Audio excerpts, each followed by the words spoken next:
Good morning children. Today we are going to discuss about secondary and tertiary structure of protein.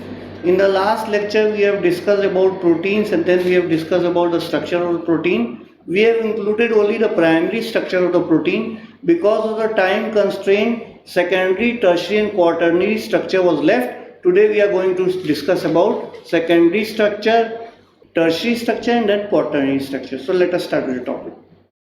This is the secondary structure of the protein as you can see on the screen. This is the alpha helix and this is beta pleated sheet. Now let me tell you about the secondary structure of a protein. Hydrogen bonding plays a very important role in this structure. Secondary structure is actually local conformations, जो local changes आते हैं structure में. Primary structure के बारे में तो हमने already आपको बताया हुआ था. Amino acid change, amino acid जो अरेंज होते हैं and they are united together with the help of a peptide bond. इनमें जो कन्फर्मेशन में चेंजेस आता है, 3 डायमेंशनल स्पेस में जो चेंजेस आता है, एक दूसरे से अटैच होते हैं, उनको हम सेकेंडरी स्ट्रक्चर डालते हैं. इसीलिए यहाँ पे वर्ड यूज हुआ है local conformation. Now this secondary structure can further be divided into 2 subtypes. One is called as alpha helix and the second one is called as beta pleated sheet. Alpha helix एक imaginary, आप imagine करिए कोई इस तरह से ऐसे करके arrange हो, सिलेंड्रिकल फॉर्म, हेलिक्स के फॉर्म, जिस तरह का आपको स्क्रीन पर दिख रहा है. ये देखिए यहाँ पे एक अमाइनो एसिड है.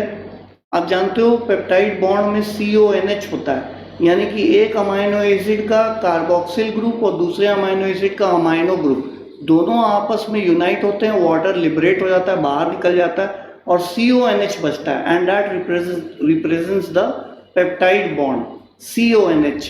तो ये देखिए, ये जब अमाइनो एसिड है, ठीक इसके बगल में एक दूसरा अमाइनो एसिड, ठीक इसके बगल में एक तीसरा अमाइनो एसिड, फिर उसके बगल में चौथा अमाइनो एसिड. आप देख रहे हो स्पाइरली ऐसे करके अरेंज. तो ये इसको हम बोलते हैं अल्फा हेलिक्स. ये एक इमेजिनरी लाइन बीच में से अगर पास हो, इमेजिनरी आप समझ सकते हैं, जो इमेजिन की जाती है, एक्चुअल में एग्जिस्ट नहीं करती, इमेजिन की जाती कि हाँ यहाँ ये सर्कल है तो बीच में से ऐसे लाइन जा रही हो, that is called as imaginary line. तो वो बीच में से ऐसे जाती है. अल्फा हेलिक्स की खास बात यह है कि अगर एक अमाइनो एसिड का CO ग्रुप है, CO, वो 4th अमाइनो एसिड के NH2 ग्रुप के साथ उसका कॉम्बिनेशन होगा, हाइड्रोजन बॉन्डिंग होगी, यानी 1 का 4th के साथ. आप ये भी कह सकते हो अप्रॉक्सीमेटली 3.6 रेसिड्यूज का एक रेशियो होता है जो एक दूसरे से कंबाइन करते हैं.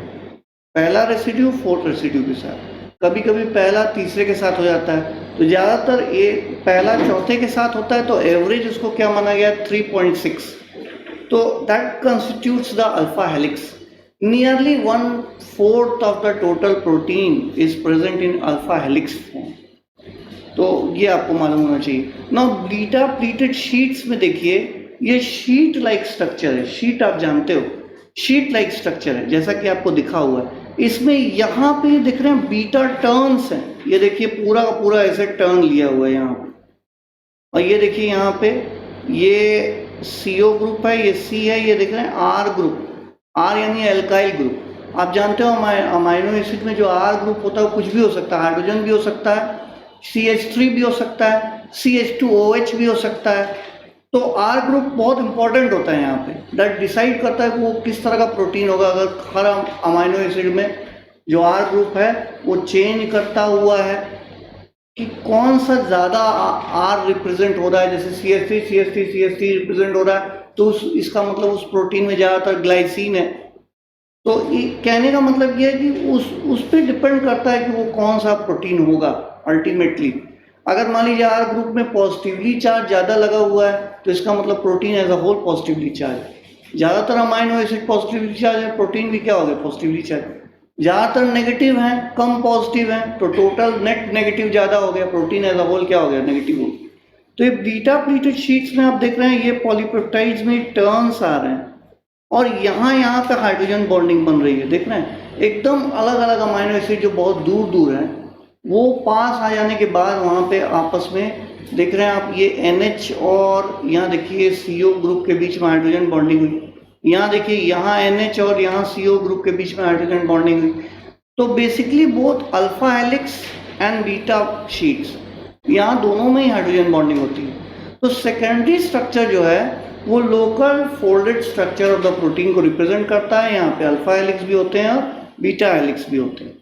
ये देखिए अल्फा हेलिक्स को ये टेलीफोन कॉर्ड वाले शेप में अरेंज किया गया। आप देख रहे हो यहाँ पे CO और NH के बीच में यहाँ पे हाइड्रोजन बॉन्डिंग हो रही है, यहाँ देख सकते हैं। फिर उसी तरह आप यहाँ देख सकते हैं, दिख रहा है आपको, तो ये चीज़ ओके ना। ये आपका बीटा शीट्स के बारे में दिया हुआ है, दो तरह से अरेंज होते हैं, पैरेलल फॉर्म में, दो चेन आपस में पैरेलल हैं कि एंटी पैरेलल। आप देखिए यहाँ पे CO दिख रहा है आपको, यहाँ भी देखिए CO, एक जैसा अरेंज है, एकदम एक जैसा। यहाँ भी एन टर्मिनल ऐसे करके आ रहा है, यहाँ भी ऊपर की तरफ आ रहा है, ये पैरेलल अरेंज है। और देखिए यहाँ पे हाइड्रोजन बॉन्डिंग हो रही है, यहाँ पे, यहाँ पे। तो इसका मतलब बीटा शीट यहाँ पे ये पैरेलल अरेंज है, यहाँ दिख भी रहा है पैरेलल बीटा शीट ऊपर। ये एंटी पैरेलल में देखिए ये जो C टर्मिनल है ये नीचे की तरफ आ रहा है और N टर्मिनल, इधर C टर्मिनल है और इधर इस चेन में देखिए N टर्मिनल है, दोनों अलग अलग। और आप देख सकते हैं ये आपस में क्या है, एंटी पैरेलल है। लास्ट में देखिए इस वाले में, ऊपर वाले में N टर्मिनल आ रहा है, नीचे वाले में C टर्मिनल आ रहा है, तो ये एंटी पैरेलल बीटा शीट होता है। यहाँ भी हाइड्रोजन बॉन्डिंग हो रही है, यहाँ देखिए इस जगह पे जहाँ हम रिप्रेजेंट कर रहे हैं।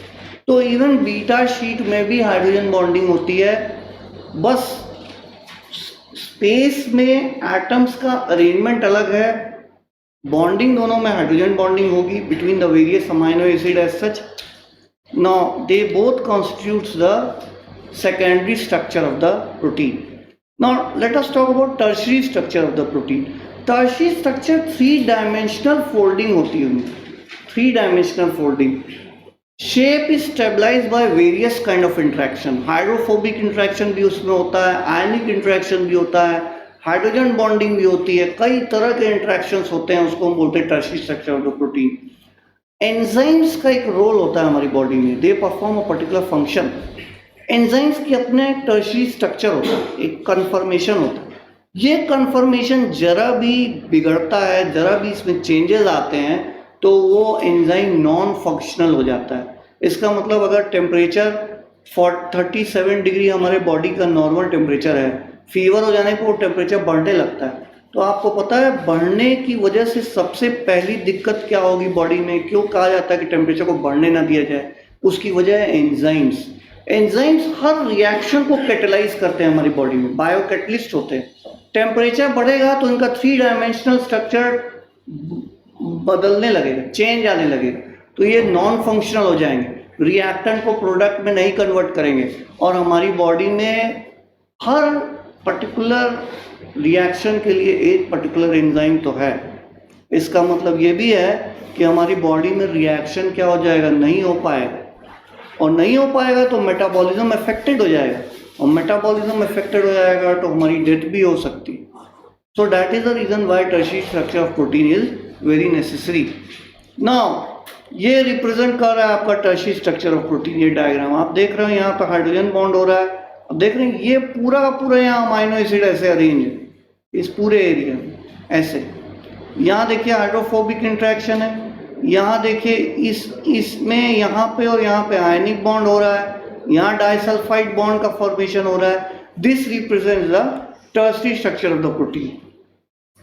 क्वाटर्नरी स्ट्रक्चर तब होता है जब कोई प्रोटीन 2 पॉलीपेप्टाइड चेन या उससे ज़्यादा का बना हो, तो आपस में डाइसल्फाइड बॉन्ड होगा, इंटरेक्शन होगा, और उसको हम बोलेंगे quaternary structure of protein. Such as haemoglobin एक क्वाटर्नरी स्ट्रक्चर प्रोटीन प्रेजेंट करता है, मायोग्लोबिन भी। एक और इम्पोर्टेंट बात करनी थी होमवर्क से पहले, एक फाइब्रस प्रोटीन है और एक ग्लोबुलर प्रोटीन है। फाइब्रस प्रोटीन वो होता है जिसके जो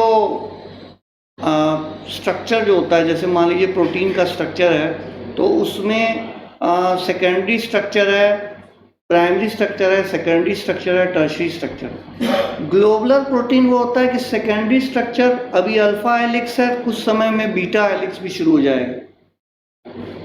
तो कहने का मतलब हर तरह के उसमें चेंजेस हो गए, उसको हम बोलते हैं ग्लोबुलर प्रोटीन। ज़्यादातर जो फाइब्रस प्रोटीन होता है वो हमें शेप और रिजिडिटी देता है, सपोर्ट देता है, लेकिन स्ट्रक्चरल प्रोटीन ये होते हैं स्ट्रक्चरल प्रोटीन। और जो दूसरा आपका ग्लोबुलर प्रोटीन जिसको हम बोलते हैं वो रेगुलेटरी प्रोटीन होता है, जैसे कि एंजाइम्स। तो उसमें आपका अल्फा हेलिक्स भी मिल जाएगा, साथ में आपका बीटा शीट भी मिल जाएगा एक ही प्रोटीन में, साथ में आपका टर्शियरी स्ट्रक्चर भी होगा, क्वाटरनरी भी हो सकता है depending upon number of polypeptide chain. तो प्राइमरी तो सब में होता है, सेकेंडरी में उसमें चेंजेस आते हैं, अल्फा हेलिक्स बीटा शीट दोनों साथ में along with the beta turn, फिर उसमें टर्शियरी स्ट्रक्चर, फिर क्वाटरनरी स्ट्रक्चर इफ पॉसिबल। तो ऐसे प्रोटीन को हम बोलते हैं ग्लोबुलर प्रोटीन, और ये ज़्यादातर रेगुलेटरी प्रोटीन होते हैं जैसे कि एंजाइम्स। स्ट्रक्चरल प्रोटीन यानी बेसिक जो सेल का स्ट्रक्चर बनाता है उसको हम बोलेंगे स्ट्रक्चरल प्रोटीन, उसमें ऐसा चीज़ें नहीं होती, या अल्फा हेलिक्स होगा या बीटा हेलिक्स होगा, लेकिन दोनों का कॉम्बिनेशन इतना ज़्यादा नहीं। तो that is the difference between the two. Now let us talk about a homework assignment, differentiate between primary and secondary structure of protein. I have already told you. Differentiate between tertiary and secondary structure of protein. Explain the structure of quaternary protein. So that is all about today's lecture. Thank you. Have a nice day.